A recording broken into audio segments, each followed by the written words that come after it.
তো hello brothers, প্রতিদিন তো আমার কথাই বলি, আজ না হয় তোমাদেরকে বলবো আমি দোকান থেকে বাড়ি এসে কি কি করি। আসার সাথে সাথেই আমাকে প্রণাম করে নিল ইনি। তো যাই হোক, বেশি কথা না বাড়িয়ে আর তোমাদেরকে বলে রাখি, ভেতরে যেটা দেখছো এটা আমাকে ডাকছে, কারণ ওকে নিয়ে আমাকে এখন বাইরে যেতে হবে। তো বাইরে আসলাম, বাইরে এসে আমি তোমাদেরকে বলতে চাই যে প্রতিদিন আমি দোকান থেকে এসে কি কি কাজ করি। বেসিক্যালি আমি কোনো কাজ করি না, আমার কাজ হলো এটা। এর নাম হলো ঝন্টু। আমি তোমাদেরকে বলে রাখতে চাই, এর স্বভাবের দিক থেকে এ খুব সুন্দর এবং ভালো।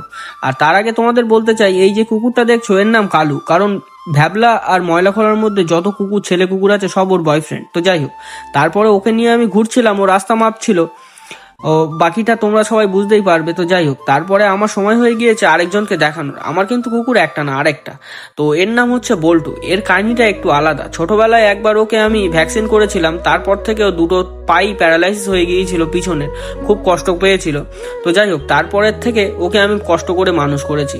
আর তোমাদেরকে আমি একটা কথা বলতে চাই যে তোমাদের বাড়ি যদি ছোট কুকুর থাকে তাকে ভ্যাকসিন করো না, কারণ ভ্যাকসিন করলে ওরা টানতে পারে না, বিশেষ করে এই ঠান্ডার সময়। কারণ ঠান্ডার সময় এদের ভ্যাকসিন করলে ওরা টানতে তো পারেই না, তার মধ্যে থেকে এখনো অবধি ঠান্ডা পড়লে বেশি ওর পায়টায় জোর পায় না, কেমন অসুস্থ হয়ে পড়ে। তো আমার সব থেকে যদি ভালোবাসার একটা কুকুর থাকে সেটা হলো একে যে আমি ভালোবাসি, আমার ওই কুকুরটাকে আমি ততটা ভালোবাসি না। তো যাই হোক, এর পরের যে কুকুরটা আছে ওর কথাটা হচ্ছে আরো কষ্টদায়ক, কারণ ওর কথাটা বললে আমার খুব খারাপই লাগে। তো এটার নাম হচ্ছে মন্টু। তার আগে তোমাদেরকে বলে রাখতে চাই, এই যেই কুকুরটা দেখছো এর নাম লুলু। একে আমি মানুষ করছি প্রায় 4-5 বছর ধরে। এই ট্রেন লাইনে একটা পা কেটে যায়, রেল লাইনে পা কেটে যাওয়ার কারণে ও ঠিকঠাক করে চলাফেরা করতে অসুবিধা হয়, কিন্তু এখনো যা ভগবানের ইচ্ছায় ওর 3 পায়ে জোর আছে, ও খুব জোরে দৌড়তেই পারে।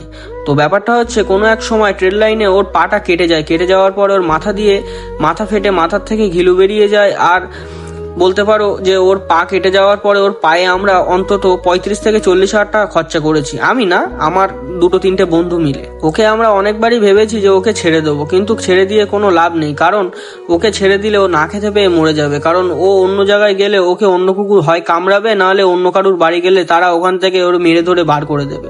তো হাঁটতে হাঁটতে আমি এখন যাচ্ছি বাড়ি গিয়ে তোমাদেরকে বলে রাখতে চাই, এটা দেখছো আমার মুখের মধ্যে ঢুকে আছে, বুকের মধ্যে ঢুকে আছে, এটা আমার ঝন্টু। একটু আদর খেতে বেশি ভালোবাসে।